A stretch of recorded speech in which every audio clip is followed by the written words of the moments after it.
Hello mga langga, nasa Pampanga pala kami niyan, kila tatay. Dinalaw namin si tatay. Yan, dyan kami galing sa unang bahay nila. Andun po yung malaking swimming pool. Ito po yung private resort nila. Yan po yung tauhan nila na parang ginagapas yung damo. Tubig po yan, puro po tubig yan, kaya may tulay po siya. Dati wala po yan tulay. Bangka po ang sinasakyan namin para makatawid po dun sa kabila. Pauwi na po kami niyan. Naglalakad kami nila tatay. Ayun. Nauna sila tatay. Tsaka si Noel. Magkabilaan po yan, puro tubig. Akala mo ilog pero tubig ulan lang po yan. Ito yung pinakaano nila. Kung gusto nyo mag-overnight, meron silang tulugan na yan po. Nasa loob po yan. Mataas. Ayan po, may sinasabi po dyan si tatay. Sabi ni tatay, kung gusto mo magsama, pumunta rito magsama ka para makapag-swimming, siya daw bahala sa bayan.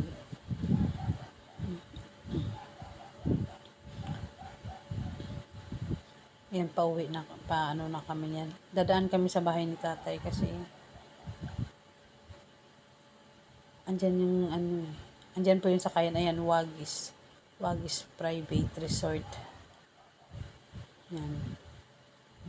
Yan, kalsada po yan. Diyan po kami sasakay ng tricycle. Diyan rin po kami kanina bumaba. Yan si tatay, siya po yung si San Pedro. Siya yung may tagahawak ng susi ng ano na yan.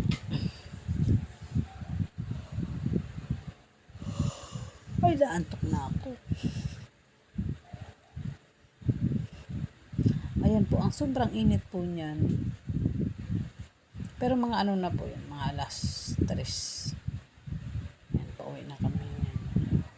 Dadaan kami sa bahay nila tatay, kunting kwentuhan. Tapos kuha lang si tatay ng tricycle dyan sa kapitbahay. May mga kapitbahay yata siya dyan na mayroong tricycle palabas. Tapos pagdating dun sa labas, magbabas kami pa monumento. Saglit lang.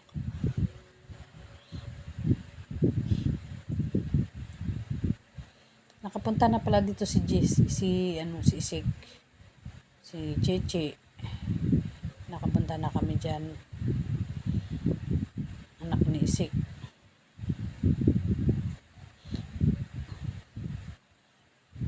Dyan. Si tatay lang mag-isa dyan. Minsan kasama nun si Ate Seni.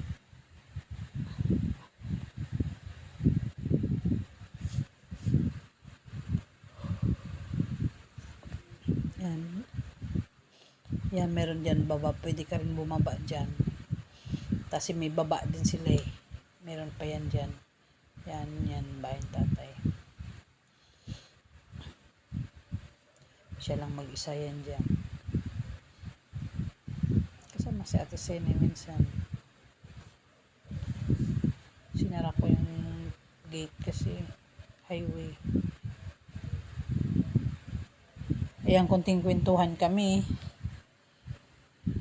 Tapos may uwi. Yun lang, salamat.